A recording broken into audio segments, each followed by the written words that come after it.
Anyway, so people would always like come in, love the food, rave about it, and they go, you have horrible coffee, horrible, shitty coffee. And she goes, and then she did an interview once and she says, well, what's the story with the coffee? He goes, I have horrible, shitty coffee because I want people to get up and get out. And I need that table. Talking about an entrepreneur.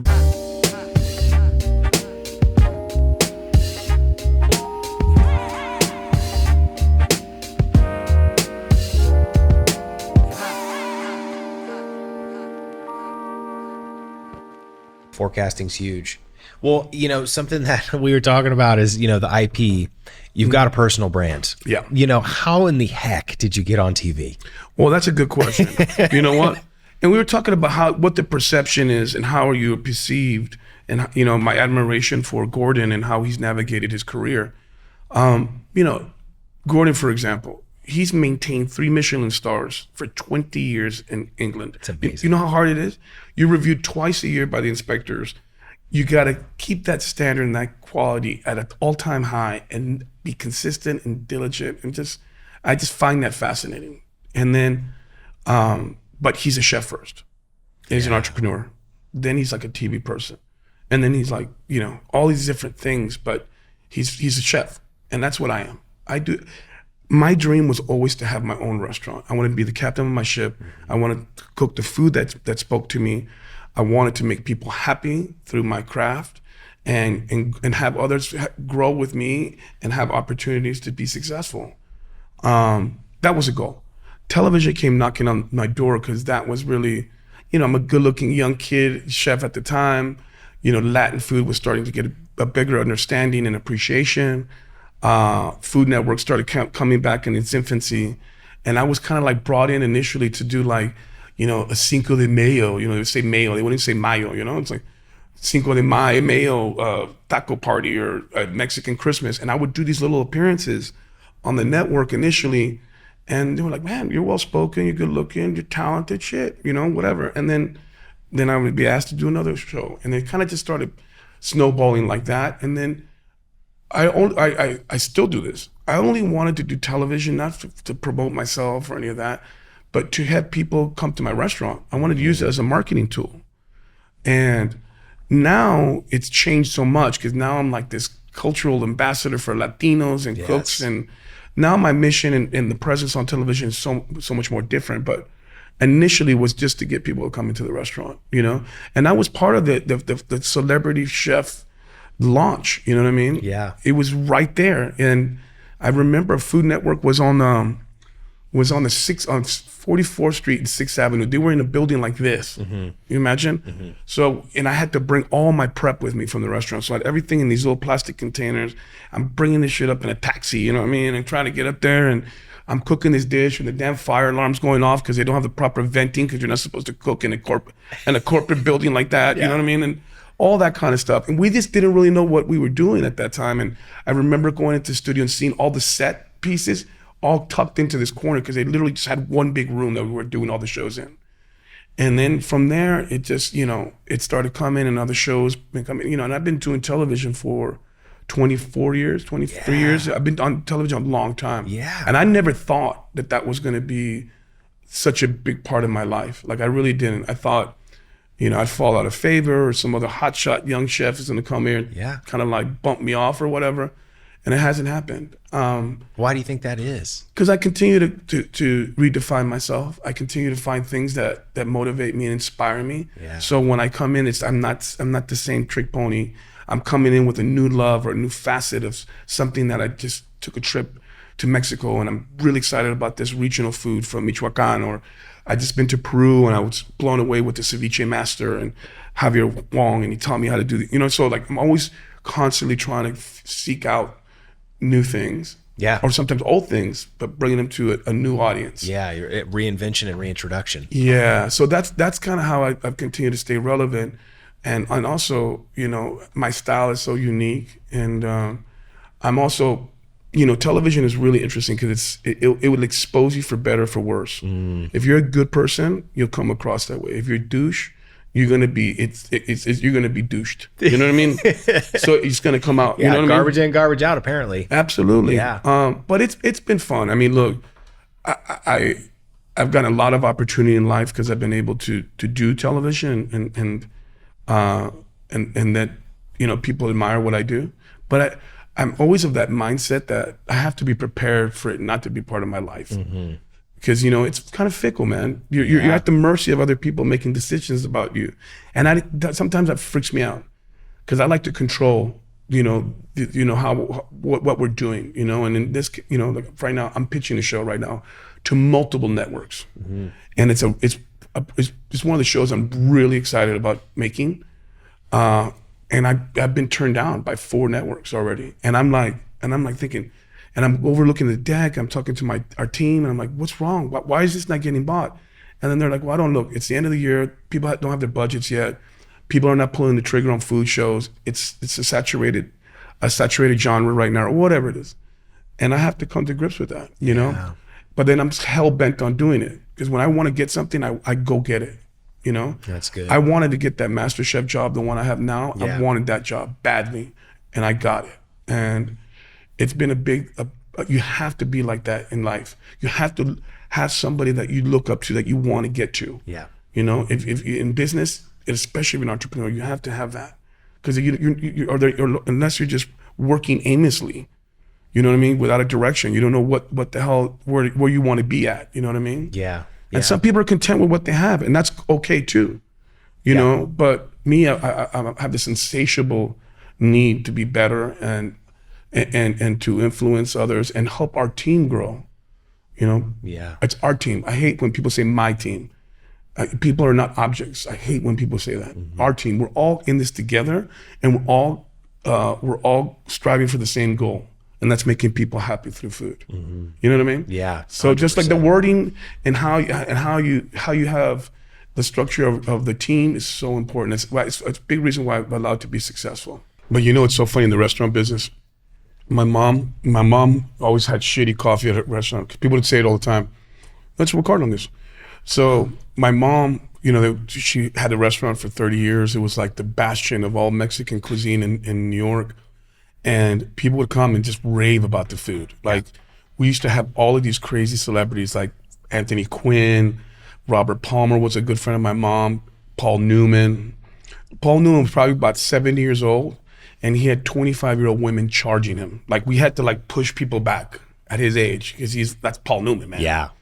So anyway, so people would always like come in, love the food, rave about it, and they go, you have horrible coffee, horrible shitty coffee. And she goes, and then she did an interview once and she says, well, what's the story with the coffee? He goes, I have horrible shitty coffee because I want people to get up and get out.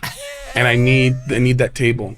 Talking about an entrepreneur. Brilliant. Yeah, that table is real estate. And what people don't realize that as an entrepreneur, your restaurant, everything is precious. Everything has a value to it. Yes. And I think that gets lost on people, you know, and how the business has changed, you know. I remember sitting on this panel, and it was one of the most hilarious things I've ever been part of.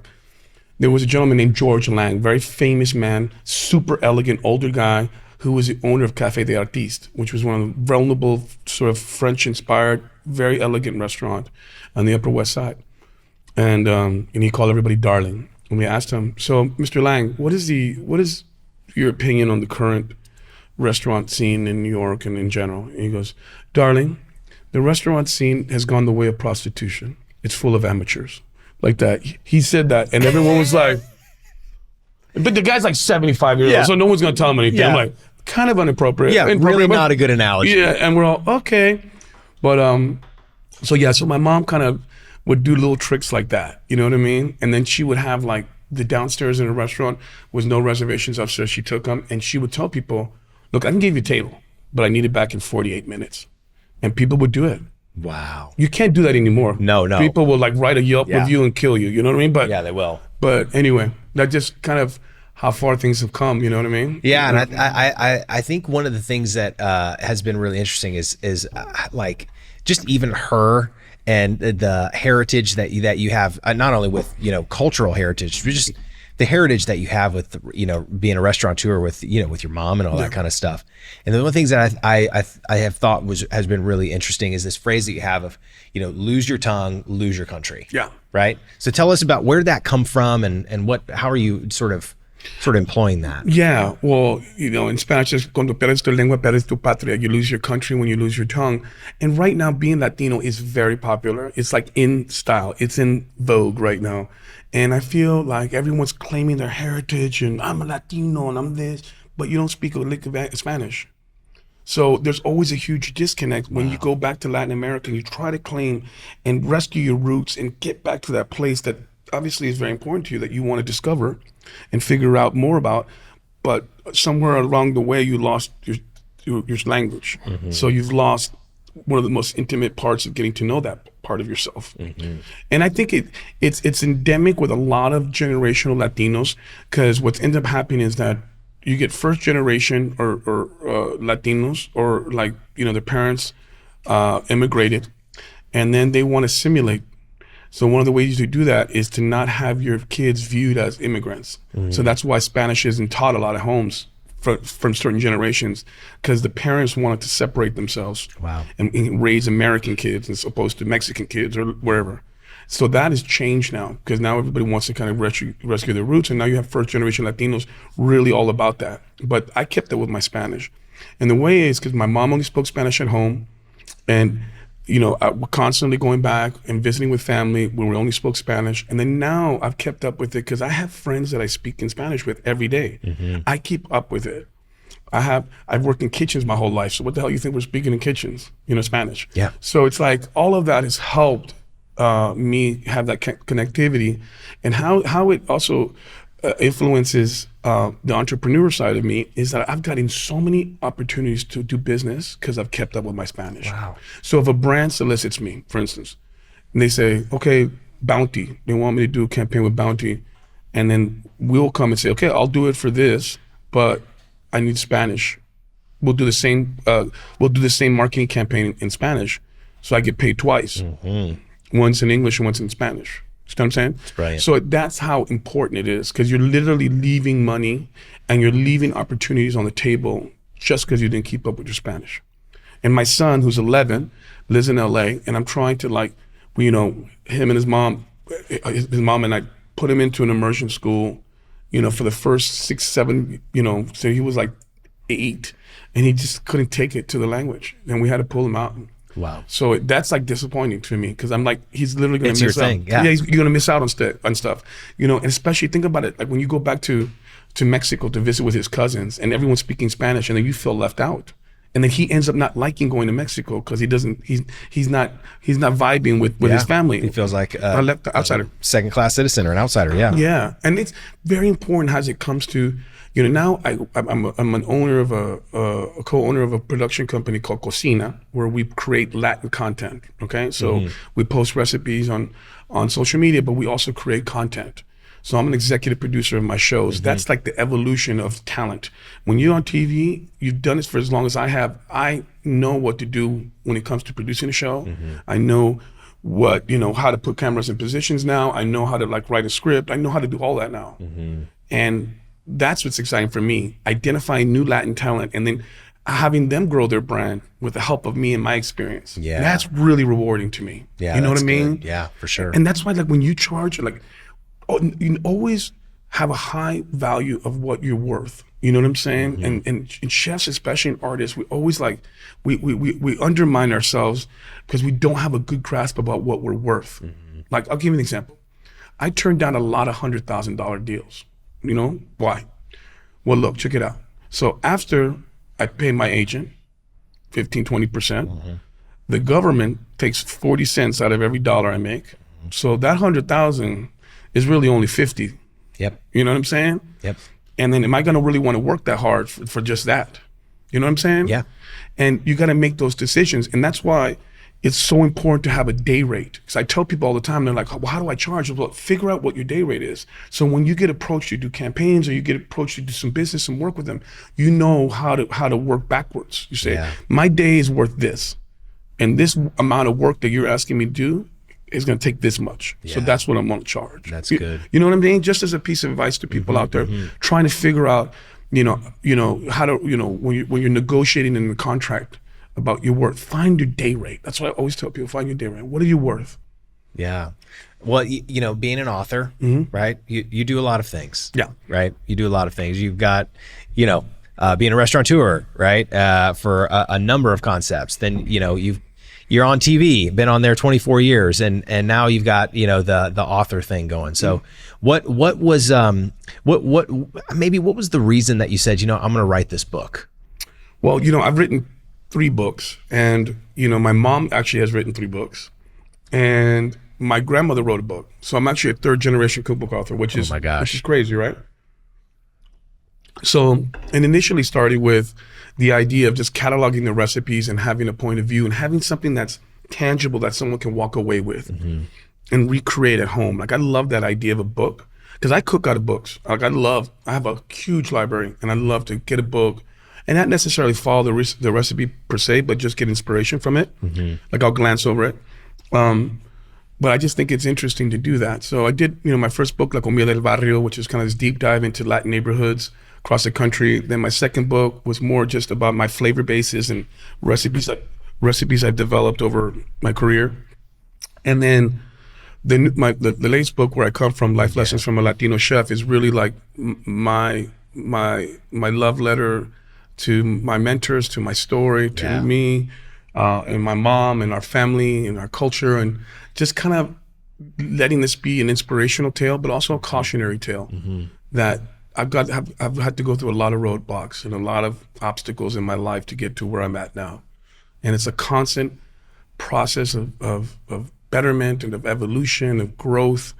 You know, it's been and I wanted this book to sort of be a representation of all the things I've been through. Yeah. So facing all those challenges, you know, I always say, like, everybody's got their signature, their core message, right? So if you have somebody that, you know, you talked about depression earlier, and you talked about somebody, you know, with struggling with mental health, what is sort of like how your life's message has been crystallized, maybe distilled into like a couple of things that you would say to those people? Yeah, that's a great question.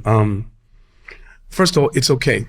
I tell people, don't be ashamed of your situation. You know what I'm saying? Yeah. And I think there's a lot of like shame associated with mental health, especially because you feel like you're kind of a failure. You're not a happy person, and everyone around you is happy, and something you're kind of like, your wiring isn't right. You know what I mean? And I remember when I went through that, there's such a hopelessness and despair that you feel, that you're letting all these amazing experiences go by you, and you have no appreciation for them. Oh, wow. And that's when it was rough. I remember, like, I didn't want to go out, and I wasn't drinking, and I wasn't going out and socializing and sort of,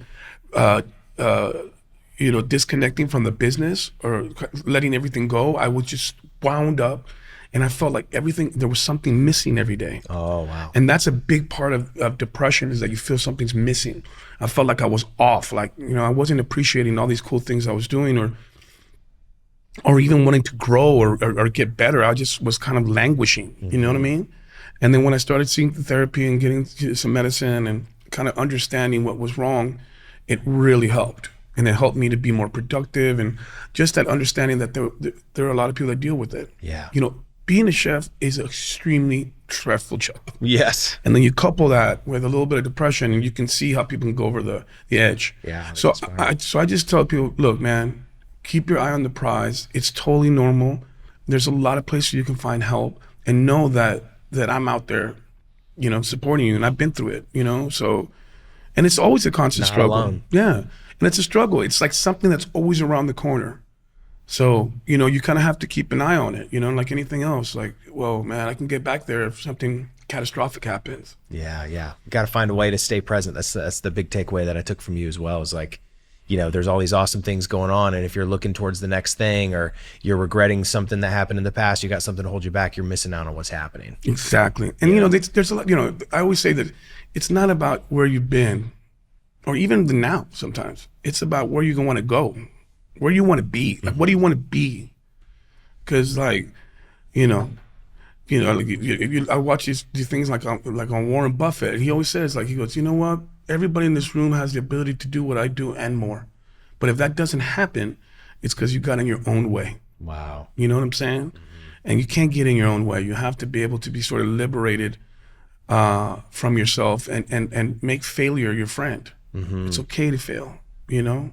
And fail fast. Yeah. And you know, also like when you're out here and we're out here working, getting better, being, you know, stronger, you know, there's somebody else that's fucking around and not taking those things seriously. And you and I are getting better. Yeah. So when you're messing around and you're not doing that, think about someone else is taking what you could potentially have. That's good. You know, always, like, that's how I think. I think someone's going to take what I got, or someone's going to get to it before I do, and I'm going to be upset when that happens. That's that competitive edge too. Yeah. Well, you know, I think I have really been impressed with just how you look at life, how you look at your career, and then how willing to help others that you are.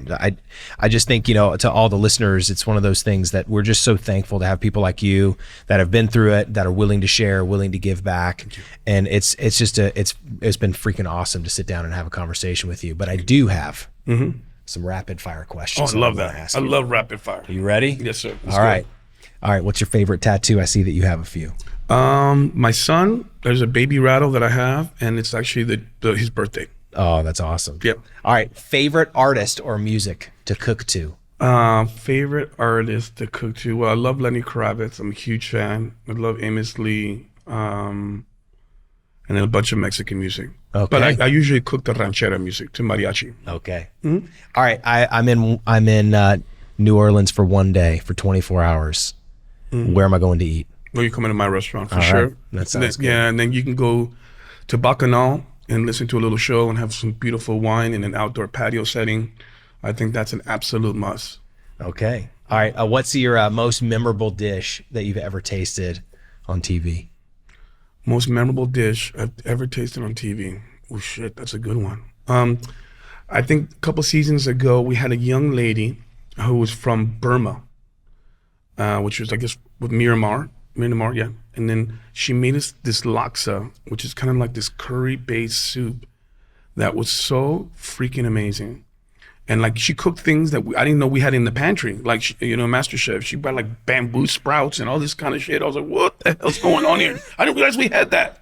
So anyway, and it was great because it was a cuisine that I don't know about. I love when I'm stumped because it's a learning opportunity. Yeah. I love when I don't know something. It's like, that should be everyone's goal sometimes, you know? I love it. All right. How do you stay balanced in your life with everything you got going on? A great family and my work family. I think everybody keeps me grounded. And Buddhism, you know, I'm a Buddhist. Okay. I chant Nam Myoho Renge Kyo, and that has helped me really have perspective. And then it's a constant battle, you know. You have to schedule personal time like you schedule work. And that's something that I have to figure out and that I'm getting better at. Yeah, yeah. All right. Well, what's your biggest passion outside of food? My biggest passion outside of food, probably music, tattoos, and then travel. Okay. I mean, travel is something, you know, I travel over 225 days a year. So, and a lot of it's for work, obviously, but I still find time to go out and travel. I love it. I love exploring new cuisines. I love tasting new things and meeting new people, like all that. What's your most memorable Gordon Ramsay saying or phrase? I love when he says donut to people like you're like a knucklehead. You're donut. He goes, that dish looks like my dead grandfather's big toe. He says that sometimes. I think he said colonoscopy bag, which was pretty awesome. He says bollocks a lot. So it's basically English terminology, you know what I mean? That I've gotten really savvy at. Because, you know, it's funny. You pull it out on him sometimes? Hell yeah. But it took me like 3 years to have the confidence, because he's my boss. Oh, yeah. Talking about bosses. Oh, yeah. Like, so I have to be kind of cool, like how I go about it. But it's all good. Yeah. All right. Well, you've talked about Gordon. What's another entrepreneur that inspires you? Oh, that's a good one. Another entrepreneur that inspires me. There's so many. God, where do I go from there? Who does multiple things but does it extremely well? You know what I really love? I mean, if you want to talk about food, I mean, obviously someone like Gordon's a fantastic entrepreneur, but like as far as, I love music, like I said. I love somebody like Lenny Kravitz. I brought him up a little bit because Lenny actually has a lot of different things that he's involved with. Like he has a home in the Bahamas, he has a ranch in Brazil, and he's really all about helping sustainable sort of parts of the world proliferate, and making sure that like the land rights are taken care of and all the eco implications are sort of kept in mind. So I really admire Lenny. I meant tremendously. Oh, that's just so good. Yeah. Well, you mentioned something earlier. What's next for Aaro Sanchez? Well, right now we're really sort of working on a new show that's gonna have to deal with youth, which I'm really happy about. So I'm hell bent on selling this damn thing, and then creating more content for Cocina, which is my production company, and then doing a couple new restaurants, and then eventually just trying to get empower our team so they can continue to grow. And I also want to play a little bit more in the Spanish speaking audience. I have Tamara, who's on my team, our team, who's amazing, and I really want to go into that arena and sort of establish myself a little bit more in the Latin community here, not necessarily in other Latin countries. I love it. Yeah. Well, it's been an absolute pleasure to be able to sit down and have a conversation with you. Thanks so much for coming to the studio and for sharing everything that you did. Oh, absolutely. And then I have to have you on our podcast, which is called Cooking in Mexican from A to Z on Heritage Radio Network. Man. And then you can make up something, act like you're an expert in Mexican food. I'll give it a shot. Yeah. You can make fun of me along the way. Yeah, just do like Colorado green chili or something. All right. We'll go from there. All right, sounds good. Thank you, senor. Thank you, sir. I appreciate you, brother. Absolutely. Thank you. Thanks for coming.